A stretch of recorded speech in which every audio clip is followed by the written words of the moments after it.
નમસ્તે. આજના આ મારા વિડીયોનું શીર્ષક છે એક અદ્ભુત અને પ્રશસ્ય પરોણાગત,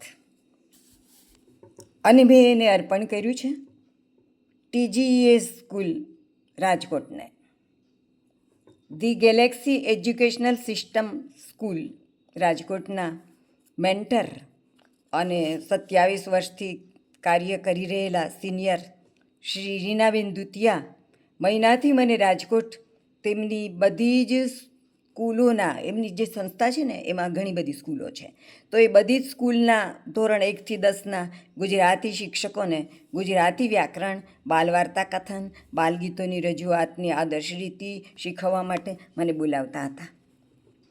મારી કરોડની નબળી સ્થિતિને કારણે હું જવા માટે સંમત થતી ન હતી, તેથી તેઓ બધા પ્રવાસ રૂપે આવવા તૈયાર થયેલા, પણ એમાંય કંઈક પ્રતિકૂળતા ઊભી થઈ. તેથી રીનાબેને તારીખ 20મીએ રાતે મારે ત્યાં ભાવનગર આવીને 21મીએ રાજકોટ લઈ જઈ રાતના મને પાછી ભાવનગર મૂકી જવાનું નક્કી કર્યું. મેં કહ્યું એવું ન કરાય, એમાં તમે થાકી જાઓ, એને બદલે એમ કરો ને, તમે મને વિડીયોમાં તો જોઈએ જ છે ને, તો હવે આ મને ત્યાં બોલાવવાનો આગ્રહ છોડી દો ને. એમણે મને કહ્યું, ના, અમારે તમારું પ્રત્યક્ષીકરણ કરવું છે. મેં કીધું સારું.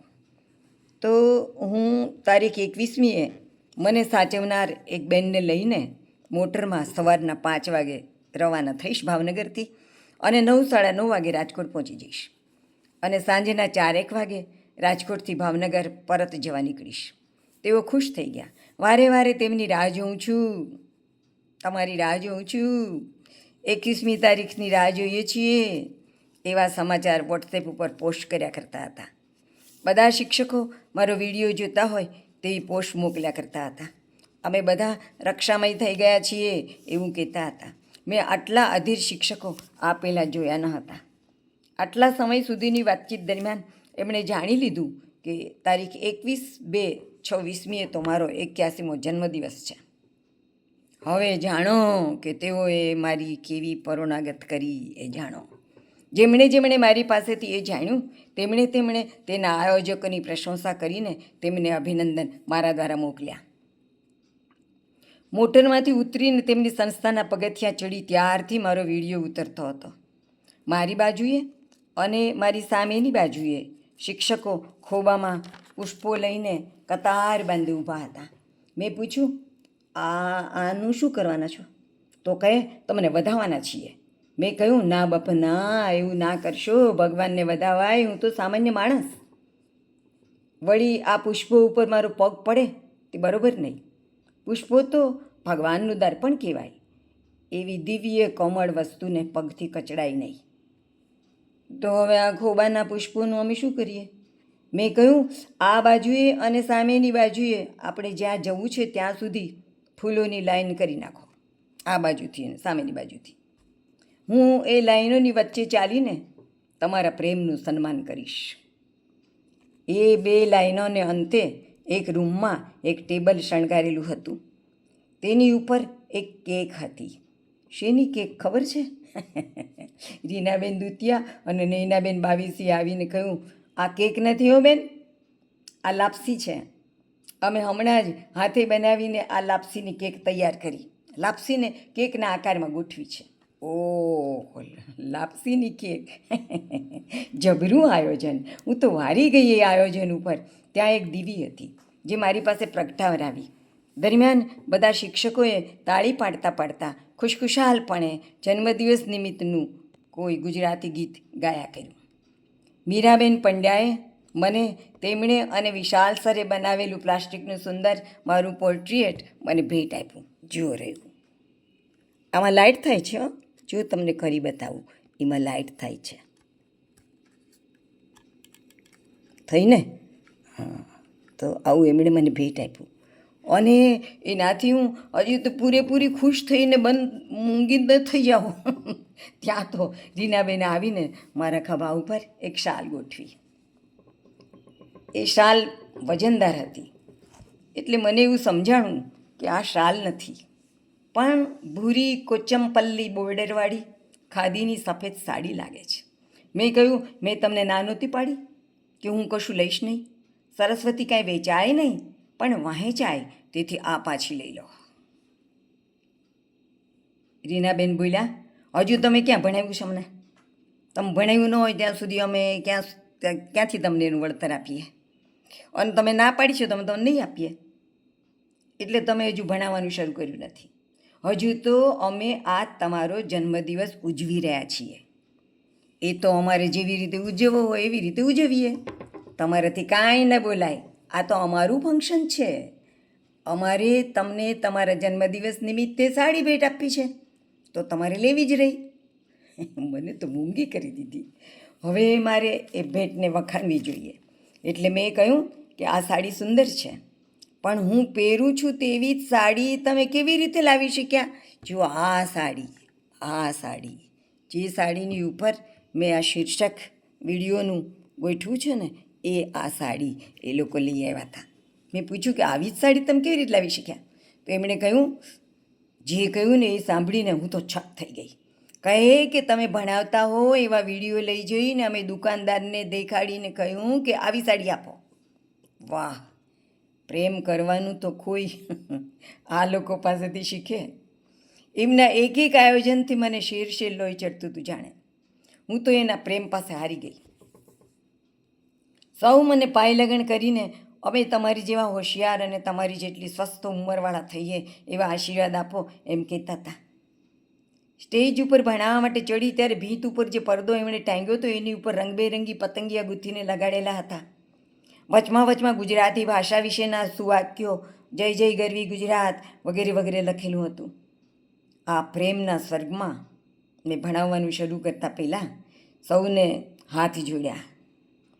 ભાષા વિશે પ્રવચન કરતાં પહેલાં મને જે 4 પંક્તિ ગાવાની ટેવ છે, જય મા, માતૃભાષા, માતૃભૂમિ, એ ગાવાનું શરૂ કર્યું. એક પંક્તિ તો એ લોકોને એટલી બધી ગમી ગઈ કે એ લોકોએ ઝીલવાનું શરૂ કર્યું. તમારે સાંભળવી જ કઈ લીટી? જય મા, માતૃભાષા, માતૃભૂમિ, તવ ચરણ કમલ રૌ ચૂમી. જય મા, માતૃભાષા, માતૃભૂમિ, જેને જેને ગૌરવ નહીં આ ત્રણનું, તે માનવ નહીં પણ કૃમિ. જય મા, માતૃભાષા, માતૃભૂમિ. આ એ લોકોએ ઝીલ્યું પણ ખરું. અરે એ ગીત તો એમને એટલું બધું ગમ્યું કે કાર્યક્રમને અંતે 4-5 વાગે જ્યારે હું ભાવનગર જવા માટે નીકળી ત્યારે મને રોકીને શિક્ષકો કહેવા લાગ્યા કે આ પંક્તિઓ તમે ખુરશી ઉપર બેસીને ફરીથી ગાઓ અને અમે તમારી આજુબાજુ બેસી જઈએ અને આ પંક્તિઓ ઝીલતા હોઈએ એવો અમારે વિડીયો ઉતારવો છે. ઉતાર્યો વિડીયો. પછી કે બાલગીતો શીખવતી વખતે તમે જે હા હા હા હી હી હી હુ હુ વાળું તોફાની ગીત શીખ્યું હતું ને, તેની ધ્રુવ પંક્તિ ગાઓ. એનો પણ અમે એક્શન સાથે ઝીલીને વિડીયો ઉતરાવવા માગીએ છીએ. ગાયું. એમણે મને ખુશ કરી તો મેં એમને ખુશ કર્યા. 4 કલાક ભણ્યા પછી પણ એ લોકો થાક્યા ન હતા, એટલે એવા જે વિડીયોની ધમાલમાં પડતા હતા. ભણાવતી વખતે મેં અડધો સમય વીતે એમને પૂછેલું કે તમારે જમવાની વિશ્રાંતિ નથી લેવી? તો કે રિસેસ પડે ને તો માહોલ બગડી જાય. તમારે બેન આરામ કરવો છે તો રિસેસ પાડીએ. હું તો એમની આવી વિદ્યાનિષ્ઠા ઉપર આફરીન થઈ ગઈ. મારી સામે એક પડદો ગોઠવેલો હતો. તેની ઉપર એ લોકો સતત મારા પર્ણચિત્રો દર્શાવતા હતા. એ પડદો શિક્ષકોની તો પાછલી બાજુએ હતો, પણ મારી સમક્ષ હતો. એ મારા મનોરંજનાર્થે હતો. બાલગીત કેવી રીતે રજૂ કરવું જોઈએ એવું હું શીખવતી હતી. ત્યારે મેં એક ગીત ગાવાનું શરૂ કર્યું. એમાં લીટી આવતી હતી, ક્ષમલાને દેખાયું નહીં તે બારી પર ચડી લટકે. શું કહું તમને, એ પંક્તિ આવીને ત્યારે એમણે આ ચિત્ર રજૂ કર્યું એ પડદા ઉપર. હું તો ખુશ થઈ ગઈ.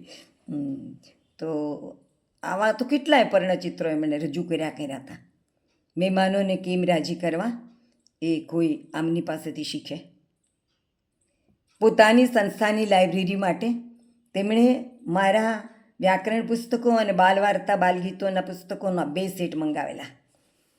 સંસ્થાએ 5,000ની રોકડ રકમ મને ત્યારે ને ત્યારે જ આપી, એટલે એમણે 5,000ના પુસ્તકો ખરીદ્યા. બીજા 1,000-2,000ના પુસ્તકો શિક્ષકોએ ખરીદીને મને જીપેથી ચૂકવી આપ્યા પૈસા. અત્યાર સુધી મારી અંદરનો શિક્ષક ખુશ બનતો હતો, પણ હવે એમણે જ્યારે આ પુસ્તકો ખરીદ્યા ત્યારે મારી અંદરનો કવિ અને લેખક પણ પ્રસન્ન બની ગયો. આટલા જિજ્ઞાસુ અને પ્રેમભર્યા શિક્ષકોને તથા આ કાર્યક્રમના આયોજક બહેનોને દિલથી વંદન. કાર્યક્રમના અંતે પાછી પ્રશ્નોત્તરી પણ હતી. તેઓ થાક્યા જ નહોતા. વિશ્વામિત્રની જેમ આ આયોજકોએ પણ જાણે આ શિક્ષકોને બલા અતિબલા નામની મંત્રવિદ્યા પ્રદાન કરી હશે એવું મને લાગ્યું. રીનાબેન દુતિયા, નૈનાબેન બાવીસી મારી જેવી જ ખાદી જેવી જ સાડી પહેરીને આવ્યા હતા. સફેદ સાડી હતી અને લીલી કિનાર હતી. હું તો ખુશ થઈ ગઈ એમની સાડી ઉપર. રીનાબેન દુતિયા, નૈનાબેન બાવીસી, મીરાબેન પંડ્યા, વિશાલ સર, કોમલબેન ગોહિલ અને જ્યોતિબેન રોશિયા, પ્રફુલ્લાબેન ત્રિવેદી વગેરે. અને આ આયોજનની પરવાનગી આપનાર બેન, એમના આચાર્યબેન શ્રી વર્ષારાણા મેડમ, એ નામોને હું પીપરમિન્ટની જેમ ચગડું છું. તેઓ કહે છે કે અમે બન્યા રક્ષામય, તો હું કહું છું કે હું બની તમારા ભાઈ. જેમના નામોની મને ખબર નથી એ મને માફ કરે. હું એમને નામો દ્વારા યાદ નથી કરી શકતી, પણ એમના મુખોને તો યાદ કરું છું. મારી પાસેથી રાજકોટના શિક્ષક મિત્રોની આ મહેમાનગતિની વાતો સાંભળીને મારા વોટ્સએપના મિત્રોએ સુંદર અભિપ્રાયો સાથે આયોજકોને અભિનંદનો મોકલ્યા. તેમાંથી એક આદ શબ્દશઃ ટાંકું. પ્રસંગાનુસાર યોગ્ય વક્તાને પસંદ કરીને બોલાવવા એ એક વાત છે, પણ આવનાર વક્તાનું યથાર્થ સન્માન કરવા માટે એમના સર્જનોનો ઉપયોગ કરીને આદર દર્શાવવો તે વિશિષ્ટ વાત છે. આવું પરેશભાઈ શાહે મને વોટ્સએપ ઉપર લખી મોકલ્યું કે જે મેં એ લોકોને મોકલ્યું. આયોજકોએ તમારી ક્ષમતા સાડીની પસંદગી અને તત્વજ્ઞાનના ઝીણવટભરી રીતે અવલોકન અભ્યાસ કર્યા છે, એ માટે અમારા અભિનંદન સ્વીકારે. આવું આનંદભાઈ બુસાએ લખ્યું મોકલ્યું. મેં એમને એ પણ મોકલી આપ્યું. એક બીજા મિત્રે પણ લખ્યું હતું કે વાહ, લાપસીની કેક. આયોજકને અભિનંદન. પણ મેં બહુ શોધ્યું, મને એ મળ્યું નહીં એનું નામ, એ મોકલનારનું નામ. એ મને માફ કરે. તો જય શ્રી કૃષ્ણ.